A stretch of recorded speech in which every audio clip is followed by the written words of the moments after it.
Imagina só, início dos anos 2000, e os Pearl Jam, uma das maiores bandas do planeta, estavam à beira do abismo. Mas sabe como é? É no meio da escuridão que às vezes a gente encontra a luz, né? Eles conseguiram criar um dos seus álbuns mais celebrados. Esta é a história de como a tragédia e a frustração abriram caminho para um regresso triunfal. A história de Backspacer. E olhem só para esta citação.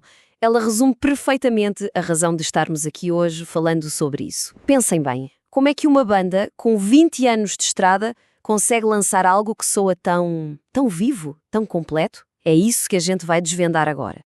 Ok, para a gente entender essa história toda, vamos dar uma olhada no caminho que eles percorreram.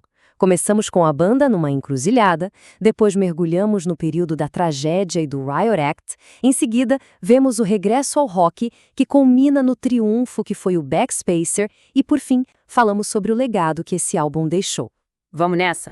Então, vamos começar pelo começo, certo? A gente volta lá para a virada do milênio. Os Pearl Jam eram sem dúvida gigantes do rock, mas por trás de todo aquele sucesso, a pressão era enorme e a banda estava de verdade numa encruzilhada. E eles tinham definido o rock dos anos 90, né? Mas aí o novo milénio chegou e, trouxe um período de muita experimentação. E de pressão também. Com álbuns como o Binaural, eles começaram a se desviar daquele som mais direto, mais grunge. A base de fãs era super leal, claro, mas a banda estava explorando outros caminhos, sabe? Foi um período de bastante incerteza criativa. E essa incerteza toda estava prestes a dar de cara com o que viria a ser o capítulo mais sombrio da história deles. Um período, moldado por tragédia, por muita raiva e muita perda. 9. Sim, 9. Esse é um número de fãs que perderam a vida esmagados pela multidão durante o show dos Pearl Jam no festival de Roskilde, lá na Dinamarca, em 2000. Essa tragédia foi um verdadeiro horror que abalou a banda de um jeito profundo. Deixou uma marca que eles carregariam para sempre, tanto na música quanto na vida deles. E o pior é que Roskilde foi só o começo do que parecia ser uma tempestade perfeita, sabe? Pensa bem, junta a isso os ataques de 11 de setembro, todo aquele clima político super tenso da era Bush e ainda por cima a perda de ícones da música. Tudo isso junto virou o caldo de cultura para o som que viria a seguir. Um som sombrio, raivoso, frustrado, o som do álbum Riot Act. Essa frase do Ed Vedder, de 2002, diz tudo, né? Estou otimista, mas desiludido. Esperançoso, mas frustrado. Acho que não tem jeito melhor de descrever as emoções contraditórias daquela época. Era um reflexo perfeito do que estava acontecendo com o mundo e, claro, com a própria banda. E a diferença para os trabalhos anteriores era gritante. Aqueles hinos grandes, com aquele apelo comercial gigante, foram trocados por um som denso, difícil, bem sombrio. O Riot Act era um disco cheio de fúria, mas ao mesmo tempo um disco exausto. Exatamente o que a banda estava sentindo naquele momento. Mas, como a gente falou, depois da escuridão vem a luz. E aqui começa a virada na história. A banda tomou uma decisão consciente. Era hora de deixar a melancolia para trás e se reconectar com as suas raízes, com o bom e velho rock and roll. Isso aconteceu em 2006, com o lançamento do álbum auto-intitulado, que os fãs carinhosamente apelidaram de Diavocaro Álbum, por causa da capa, né? Foi de propósito, uma reintrodução ao rock direto, sem rodeios. Um passo essencial para eles se realinharem e, mais importante, prepararem o terreno para o que vinha por aí.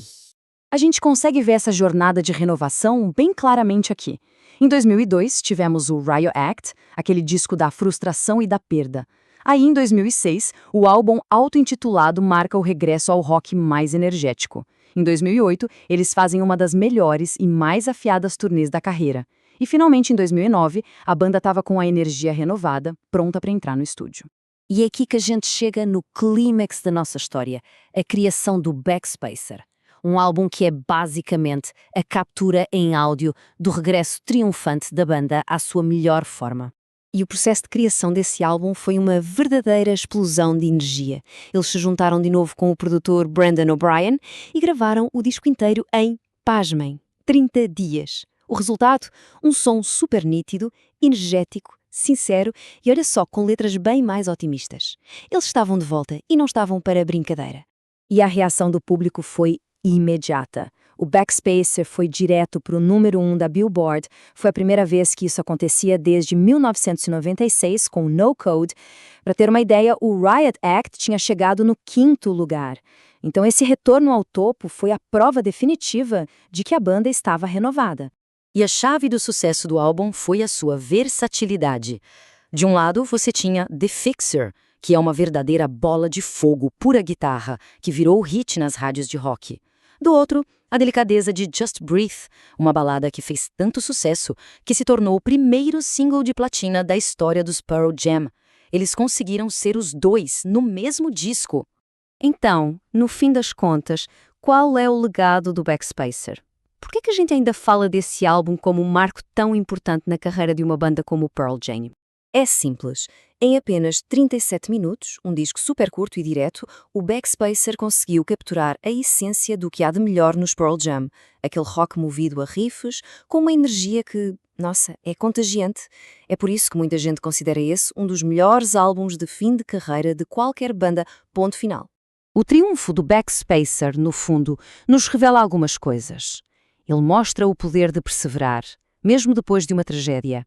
Mostra a capacidade de transformar frustração política em energia criativa e mostra a coragem de evoluir e depois de saber voltar às raízes. É por isso que eles continuam a ser o que são, enquanto tantas outras bandas da sua época ficaram pelo caminho. E no final, a história do Backspacer deixa a gente com essa pergunta, né?